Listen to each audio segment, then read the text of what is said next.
If you've been in crypto for a while, then you already know that Cardano is somehow different from its peers. It's like everyone else is building out their own slant or iteration on something that already exists in Ethereum, and the only score that matters is how much investor money they can get to join them.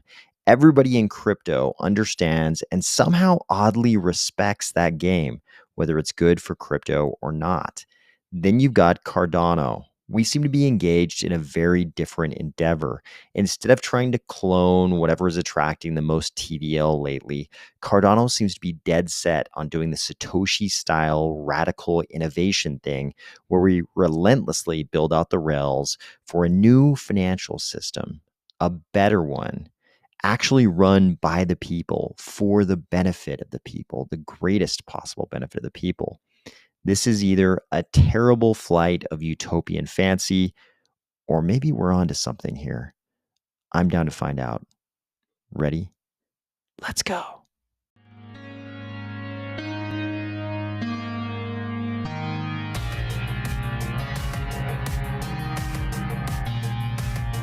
Today, we are going to discuss two things in counterbalance: the fallout from the shutdown of three prominent crypto-facing banks, which represents a severing of the connections between crypto and the fiat world, and the continued build-out of Cardano governance, which is a move toward crypto standing on its own, not just as a sidechain of the dollar.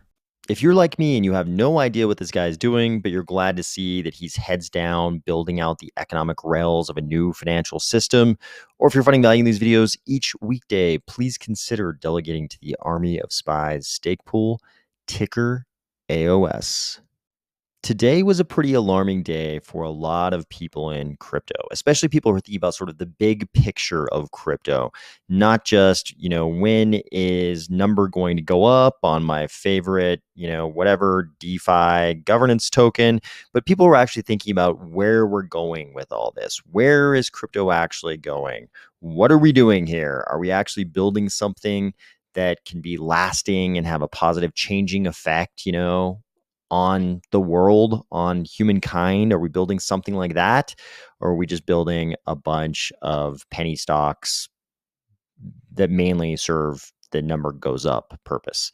So here's why this was so disturbing to people. You might be telling yourself, hey, these were just bank runs. These were just banks being mismanaged and suffering bank runs, the kinds of things that happen when you're in this hyper-connected social media world, and everybody can get worried when it looks like a bank's in trouble. And these kind of bank runs can happen very, very quickly now compared to what would have happened a few decades ago. And all that's certainly true.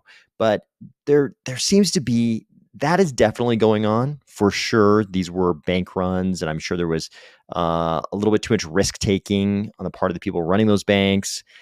But there seems to be something else going on too. Here's a post from Nick Carter. So Nick Carter, I think of him, I don't agree with some of the things he says, but I do think of him as somebody who thinks about the bigger picture of crypto. He posted, Barney Frank openly admits that Signature was arbitrarily shuttered despite no insolvency because regulators wanted to kill off the last major pro-crypto bank. Colossal scandal. So you're probably aware Barney Frank was a congressman, and he's currently, or at least until yesterday, he was on the board of Signature Bank. So Signature Bank was shuttered on Sunday, I believe, by regulators. That was after Silvergate and Silicon Valley Bank. And the three of those were three of the major crypto-facing banks. Silvergate was obviously involved in all kinds of crypto stuff. Silicon Valley Bank, famously now, we all know that they were holding 3.3 billion in USDC backing assets. And then you've got Signature Bank, who was also all over crypto. Unfortunately, what he's expressing there isn't just some kind of crypto conspiracy theory. In this article, which is called Why Regulators Seized Signature Bank, they say the sudden move shocked executives of Signature Bank. Signature had 40 branches, assets of 110 billion, and deposits of 88 billion at the end of 2022. They say we had no indication of problems until we got a deposit run late Friday, which was purely contagion from SVB, Barney Frank said. Let's see. They also say that Signature Bank executives explored all avenues to shore up its situation. The deposit exodus had slowed by Sunday, and executives believed they had stabilized the situation. So after this crazy weekend where it seemed like nothing was wrong, and then on Friday they had this tremendous amount of customers withdrawing assets. By Sunday, they believed that this crazy weekend was over and they could figure out a way to fix everything now that it had stabilized. Instead, Signature's top managers have been summarily removed and the bank was shuttered Sunday. Regulators are now conducting a sales process for the bank. The move raised some eyebrows among observers. For his part, Frank, who had helped draft the landmark Dodd-Frank Act, he is Frank of the Dodd-Frank Act, which were the rules that came about after the 2008 financial crisis. He said there was no real objective reason the signature had to be seized. I think part of what happened was that regulators wanted to send a very strong anti-crypto message. We became the poster boy because there was no insolvency based on the fundamentals. He says his bank was not insolvent on the fundamentals. They just shuttered it to send this strong anti-crypto message. And this isn't just some random congressman who got roped into being on the board of some bank, so he could make a little money, and that bank was doing a little crypto business. This is Barney Frank, who helped write the rules, the new rules after the 2008 financial crisis. He's familiar with regulation, with financial regulation. This isn't just some random guy.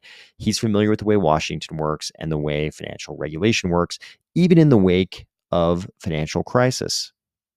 We're seeing reports of other little bits and pieces of information that indicate this is definitely some kind of a joint coordinated move against crypto banking. Here's a post from the VP of Solutions at Blockstream, Warren Togami, and he's posting, it looks like, some kind of private message he says he got from the management of a small US bank. It says, today, basically every bank regulator is calling every bank and asking for their liquidity report, asking whether they plan to apply for the new Fed program, and asking whether they have any exposure to crypto. They're definitely trying to ensure that smaller banks don't touch this area. So they're going after the biggest crypto-facing banks. They've shuttered 3 of the biggest crypto-facing banks, and all the regulators are calling up all the small banks and asking them whether they have any exposure to crypto. And if you know the way it works with regulators, when they ask you about a certain topic, it's seldom so they can say, oh, good job, we were hoping you were into crypto. That's not why they're asking. The best answer you can give is no. And this is going to affect these smaller banks going forward. If the regulator calls them up at once and asks them, do you have any exposure to crypto? When they have a chance to maybe dip their toe into crypto or be open to banking crypto entities, say 6 months down the road, 12 months down the road, they're going to think back to this phone call and they're going to think, oh, if we do business with this crypto firm now, we're going to have to say yes when the regulator calls. And we know in this case that is definitely the wrong answer. Of course, this is all after what Lynn Alden points out here. Yep, Caitlin Long's Custodia Bank wanted to hold 108% of deposits at the Fed, and they were like, nah, can't have that. Caitlin Long's Custodia Bank wanted to do the opposite of fractional reserve banking. They wanted to keep deposits on hand that were greater. They wanted to keep reserves on hand at the Fed that were greater than the deposits they would receive from their consumers, which would have completely prevented these bank runs we saw on fractional reserve banks, these 3, Silvergate, Silicon Valley Bank, and Signature Bank. It would have completely negated the problem they experienced, but the Fed absolutely refused Custodia Bank. They absolutely rejected Custodia Bank because they were a crypto bank. So I think at this point, it's pretty hard to deny that the current administration isn't trying to debank crypto. They're not trying to safely allow these connections between the fiat world and the crypto world. They're trying to prevent any connection between the crypto world and the fiat world. They want to effectively cut crypto off from the dollar, and they can't really do it all at once, but whenever there's a good opportunity, reject a Custodia bank here, shut down the top 3 crypto-facing banks there. They're definitely going to take that opportunity. And we can speculate about motives, all we want. We can talk about the coming, US CBDC plans, all those kinds of things. But whatever the motivation is, it looks like for now, building connections between crypto and the dollar are going to be politically unfavored. They're going to be in political disfavor. So you have to ask the question, maybe we shouldn't put all of our efforts there right now. Maybe instead of trying to create these bridges between the dollar and the crypto world, and granted, we do need some. We have to have fiat on ramps and off ramps. No one would be able to come into crypto without fiat on ramps. If there's no Coinbase that can access the dollar, if there's no Kraken, no Binance, no new people can come into crypto. Obviously, we do need these fiat on ramps and off ramps, but maybe we shouldn't be putting so much energy into these connections with the dollar right now, at least in this political climate under this administration. I don't think we're going to make much progress. And what seems to have happened as time has gone on in crypto is crypto, for a lot of different reasons, has sort of been building itself into almost a side chain of the dollar. And I don't think that's what Satoshi ever had in mind. I don't think Satoshi was like, I'm going to build the greatest asset class that will ever be attached to the dollar. No, he was like, I'm building a peer-to-peer payment network, a peer-to-peer money that is pretty much something that would stand on its own. I'm not saying that he was ever envisioning that it would have no connection to the dollar, but he certainly wasn't thinking about a crypto ecosystem that was essentially a side chain of the dollar. I don't think he wanted it to be so connected to the dollar that, some regulators telling some banks they can't deal with crypto would ever be crippling to crypto. I don't think that's what Satoshi was after.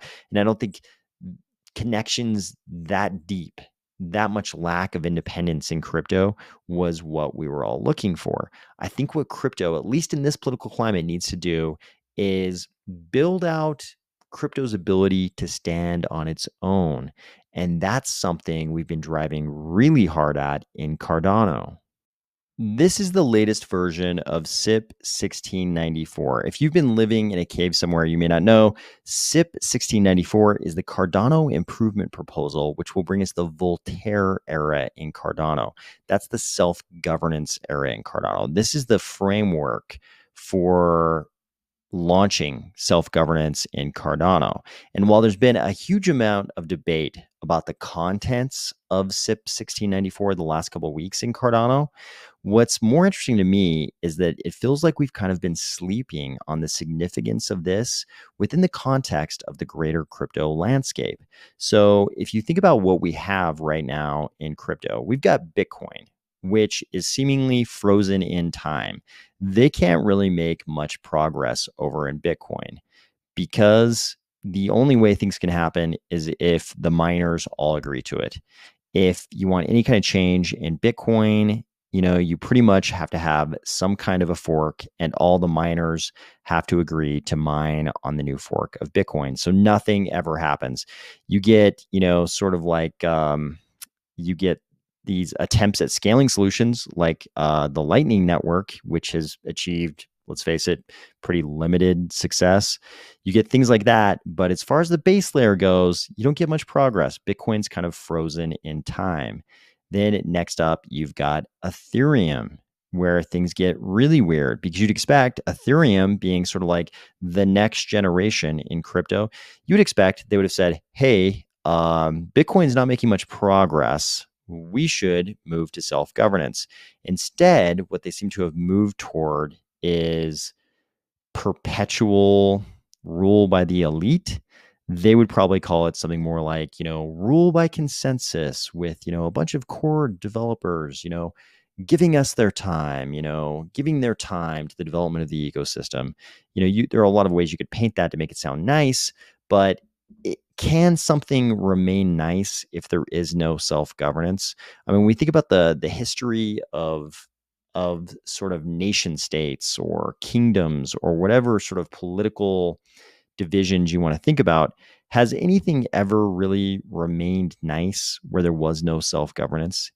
Anytime you had a rule of the elites, when the average user had no effective way to determine the course of the ecosystem, of the nation state, of the community, when the people weren't directing the course of the community. Sure, you could have success for some period of time. We've got some examples of like small nation state city states, small city states, like one little metropolitan area that managed to do well under dictatorship for, sometimes even, decades, especially economically. They've done well in some cases.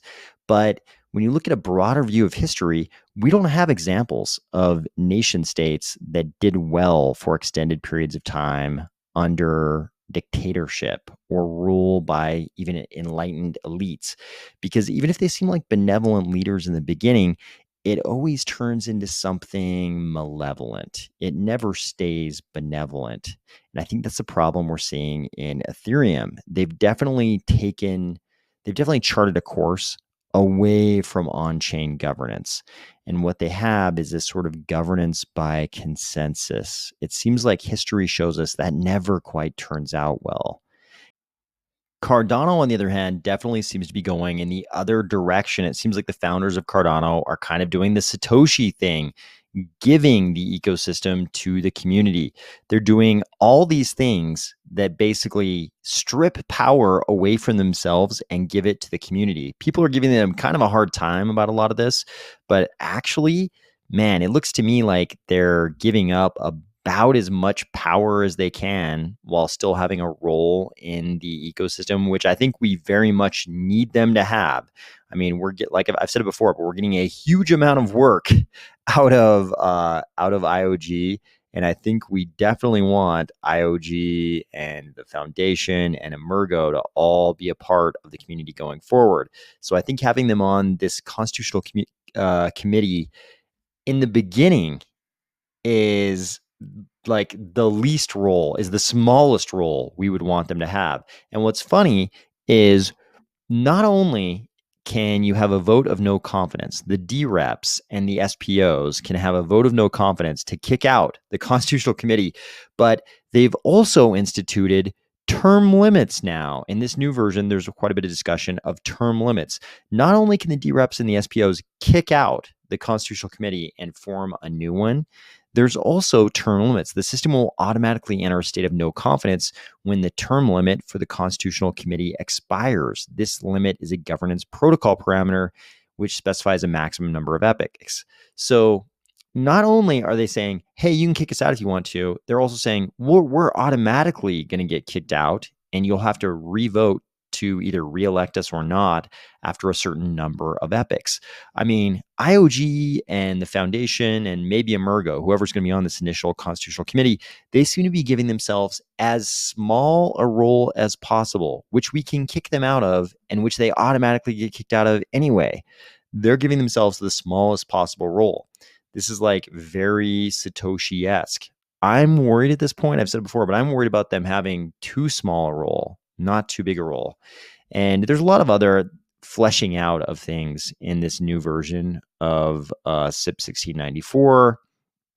There's still a lot of open-ended things. I don't think they've tried to determine everything, but they've fleshed out quite a few things. There's too much detail here to go through in one video. I strongly recommend you come and look at this new version of the SIP. If you can't find it, Charles just tweeted about it. You can follow his tweet and find this exact page we're looking at right now.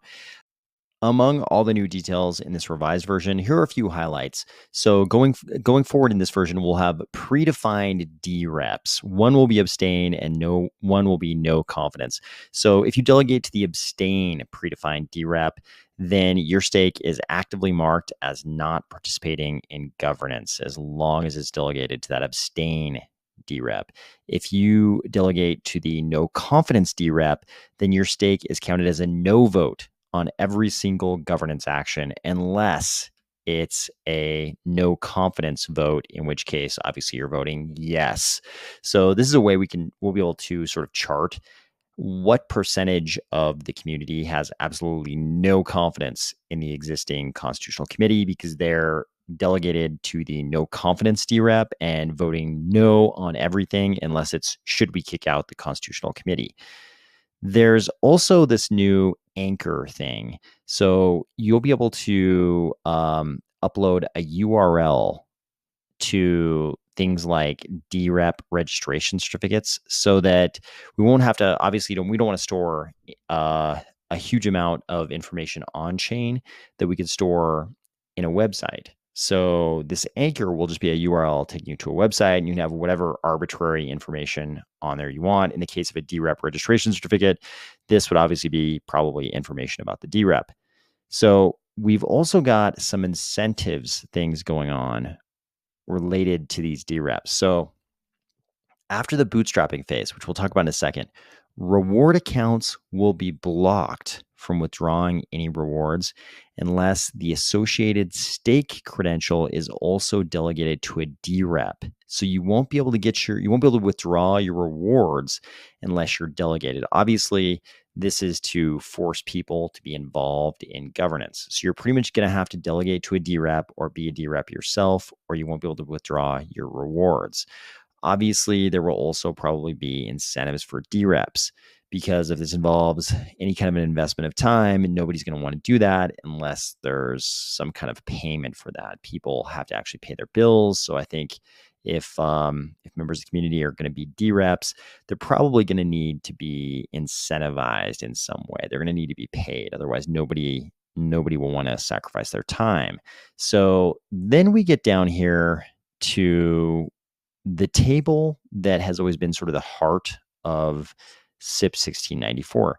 And you'll notice there's something very prominent missing from this new version of the chart. We don't have that AVST column. That was active voting stake threshold, if I remember right. So that was kind of the threshold. If we didn't get that percentage of DREP votes, however we were going to measure it, then the vote would also require the SPOs. And this was mainly meant as a remedy for the bootstrapping phase, because they knew it was going to take some time for people to delegate to the DREPs.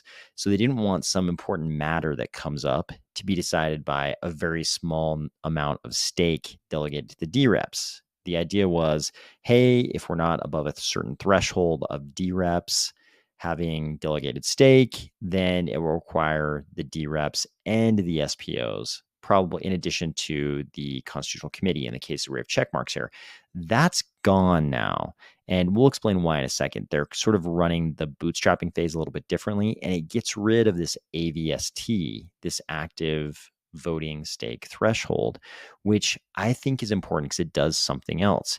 It takes the SPOs out of the vote. You'll remember from the previous video, I was worried about the SPOs having too much power in this voting framework because large centralized entities like Coinbase and Binance are among our very largest SPOs. I love what they've done here because it's sort of limited the SPO vote to cases of motions of no confidence, new committees and quorums in the case of a state of no confidence, and hard fork initiation where the SPOs are needed. So I think this is good. It limits the SPOs to voting in cases where the SPOs are actually required, where we're changing the Constitutional Committee, or a hard fork where they have to be involved anyways. And also in the bootstrapping phase. In the bootstrapping phase, we'll talk about it in a second, but the SPOs will also be voting in the bootstrapping phase. So I think this is a good change. This definitely helps address the problem with our biggest SPOs being entities we probably don't want having a huge amount of voting power. Down here at the bottom is a rationale section where they explain the reasoning behind a lot of these provisions. And I think answer a lot of questions people have posed. So the first is, why even have a constitutional committee? And they basically explain it's for bootstrapping this whole self-governance thing.